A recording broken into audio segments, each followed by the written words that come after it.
Assalamualaikum warahmatullahi wabarakatuh. Perkenalkan, nama saya Intan Mustika, NPM 2010111211115, jurusan Manajemen, Fakultas Ekonomi dan Bisnis di Universitas Bung Hatta. Di mata kuliah pengantar makroekonomi dengan dosen pengampu Ibu Helmawati SE MSI, saya diminta untuk menjelaskan tentang bab 3 penentuan kegiatan ekonomi tentang pandangan klasik, Keynes, dan pendekatan masa kini di buku Bapak Sudono Sukirno. Bab ini bertujuan untuk menunjukkan perbedaan pendapat di antara ahli-ahli ekonomi klasik dan Keynes, dan pendekatan modern mengenai faktor-faktor yang menentukan tingkat kegiatan ekonomi yang akan dicapai oleh suatu negara. Menurut ahli-ahli ekonomi klasik, bukanlah keadaan yang selalu berlaku dalam keekonomian. Menurut mereka, pengangguran tenaga kerja merupakan keadaan yang berlaku secara sementara saja.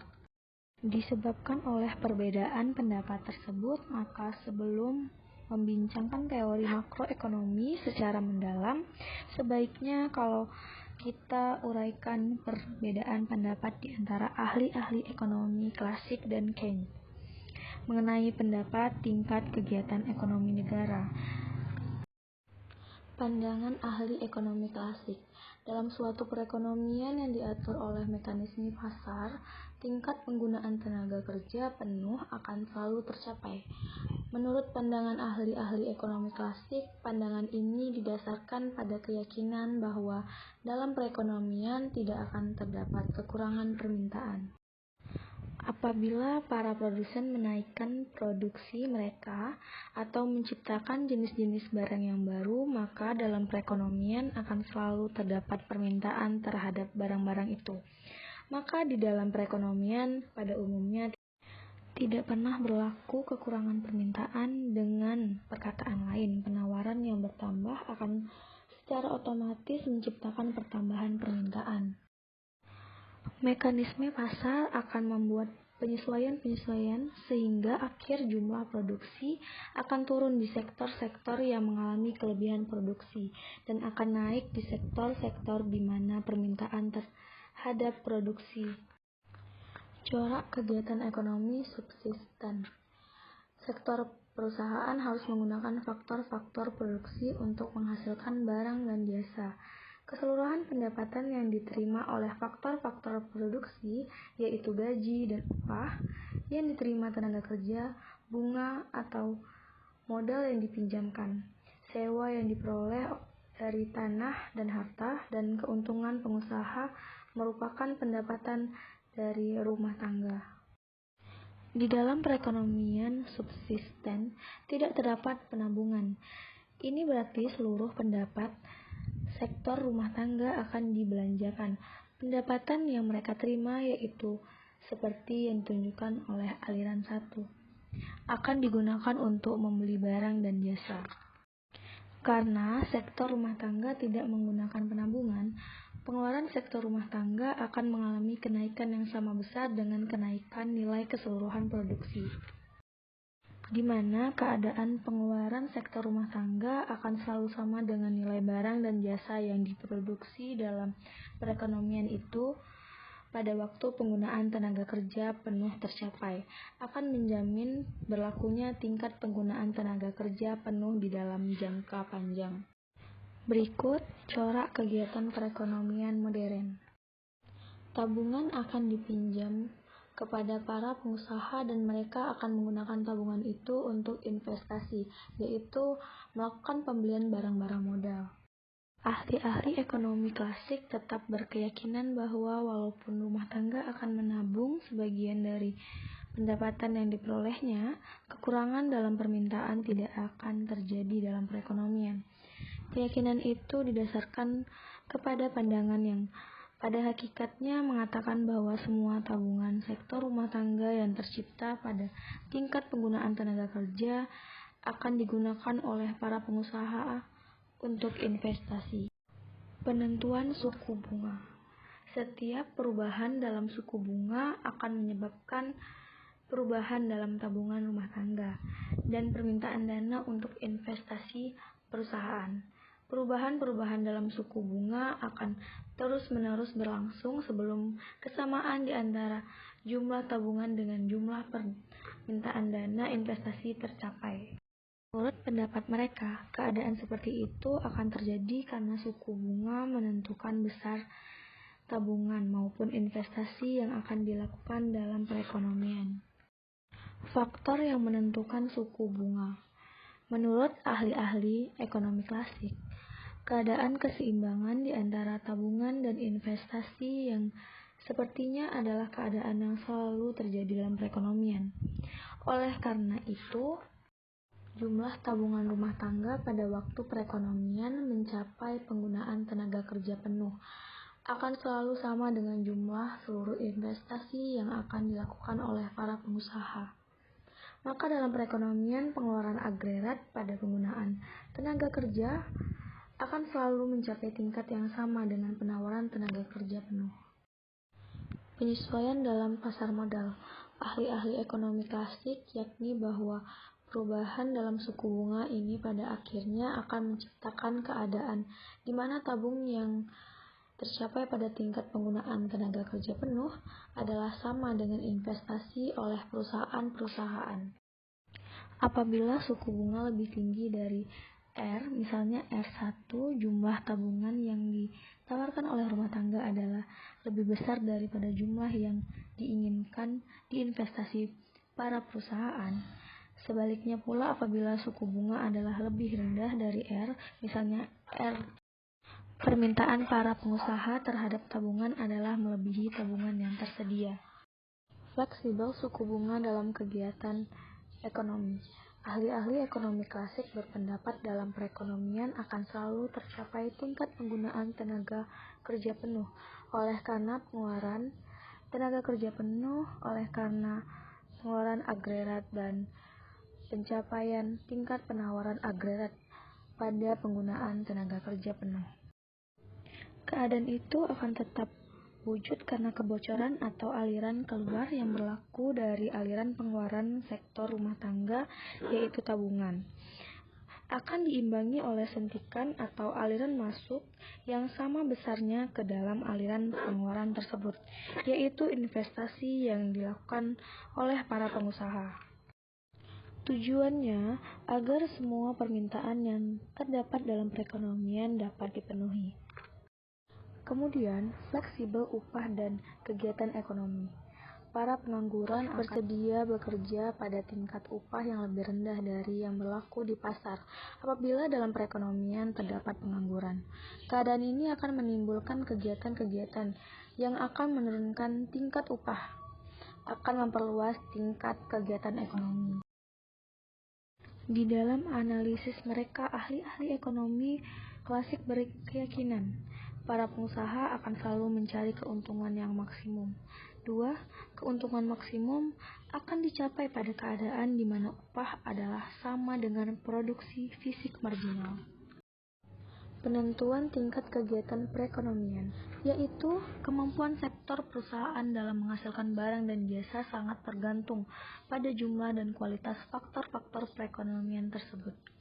Tingkat-tingkat ekonomi negara ditentukan oleh jumlah barang modal yang tersedia, jumlah dan kualitas tenaga kerja yang tersedia dalam perekonomian, jumlah dan jenis kekayaan alam yang digunakan, tingkat teknologi yang digunakan. Dengan demikian, tingkat kegiatan ekonomi atau pendapatan nasional dapat ditentukan dengan menggunakan persamaan berikut.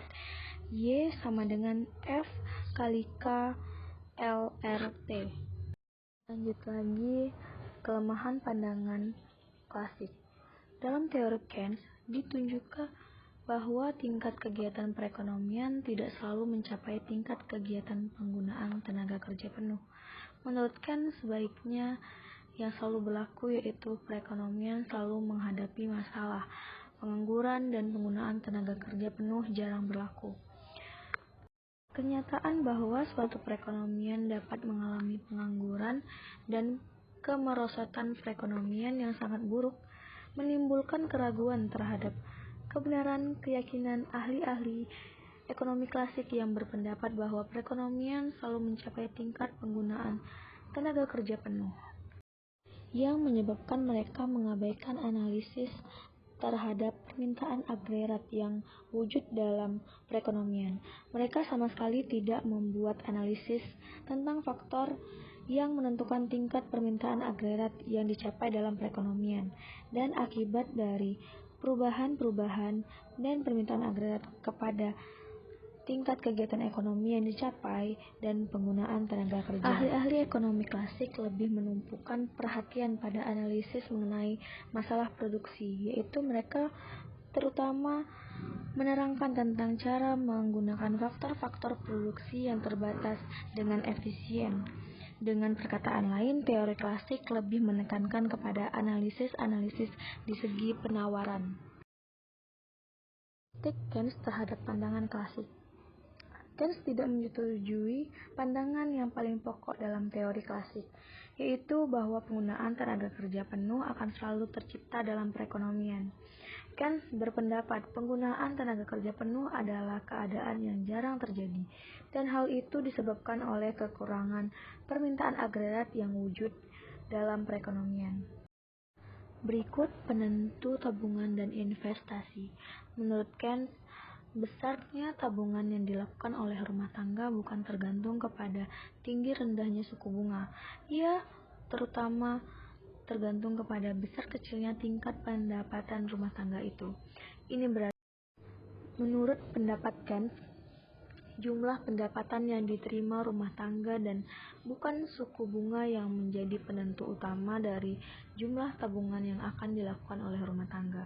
Apabila tingkat kegiatan ekonomi pada masa kini adalah mengalahkan dan di masa kini kedepannya diramalkan perekonomian akan tumbuh dengan cepat, maka walaupun suku bunga adalah tinggi, para pengusaha akan melakukan banyak investasi. Sebaliknya, walaupun suku bunga rendah, investasi tidak akan banyak dilakukan apabila barang-barang modal yang terdapat dalam perekonomian digunakan untuk tingkat yang jauh lebih rendah dari kemampuannya yang maksimal. Masalah kekurangan pengeluaran agregat. Perekonomian adalah lebih rendah dari produk-produk barang dan jasa pada tingkat penggunaan tenaga kerja penuh.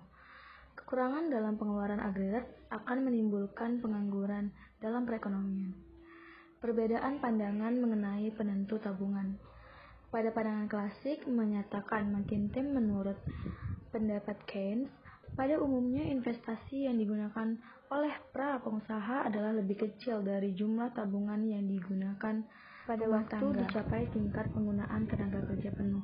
Oleh karena itu, perbelanjaan agregat dalam suku bunga makin banyak tabungan yang dilakukan oleh masyarakat negatif. Kegiatan ini berarti masyarakat menggunakan tabungan di masa lalu untuk membiayai hidupnya. Penentu suku bunga. Pandangan Keynes. Dalam teori keuangan modern yang dikembangkan oleh Keynes, suku bunga ditentukan oleh permintaan dan penawaran uang. Bank sentral dan sistem perbankan adalah institusi yang akan menentukan besar penawaran uang pada suatu waktu tertentu. Sedangkan permintaan uang ditentukan oleh keinginan masyarakat untuk memegang uang. Kemudian, tingkat upah dan kegiatan ekonomi. Kalau dibanding pendapat ahli-ahli ekonomi klasik dengan kenyataan yang sebenarnya, wujud perekonomian modern akan dapat dilihat bahwa tingkat upah tidak mudah mengalami penurunan. Sebagai akibatnya, pengangguran sangat sukar. Perekonomian modern terdapat persatuan-persatuan pekerja yang selalu mempertahankan dan memperjuangkan perbaikan nasib para pekerja. Usaha ini termasuk menjaga agar para pekerja diberi upah yang wajar. Persatuan pekerjaan, kekuatan ini menyebabkan tingkat upah yang dibayar kepada pekerja, Kekuatan ini menyebabkan tingkat upah tidak mudah untuk diturunkan. Penentuan kegiatan ekonomi pandangan Keynes. Bagian ini menerangkan pokok pandangan Keynes mengenai penentuan tingkat kegiatan suatu perekonomian. Peranan permintaan agregat dalam kegiatan ekonomi. Analisis Keynes menunjukkan tentang pentingnya peranan dari pengeluaran agregat ke atas jumlah barang dan jasa yang akan diproduksi. Di dalam menentukan tingkat kegiatan ekonomi, ini berarti analisis Keynes lebih banyak memperhatikan aspek permintaan. Penentu-penentu pembelanjaan agregat, kesempatan kerja penuh dan menghindari masalah inflasi, dan dalam analisisnya Keynes membagikan permintaan agregat kepada dua pengeluaran, yaitu pengeluaran konsumsi oleh rumah tangga dan penanaman modal oleh para pengusaha. Kemudian perkembangan ekonomi di negara maju. Semenjak permulaan tahun 1960-an, masalah utama yang dihadapi perekonomian negara-negara maju coraknya yaitu dari bentuk mengatasi masalah pengangguran yang serius kepada mempertahankan tingkat pertumbuhan ekonomi yang lebih pesat dalam jangka panjang. Penjelasan dari saya ucapkan terima kasih dan saya akhiri dengan wassalamualaikum warahmatullahi wabarakatuh.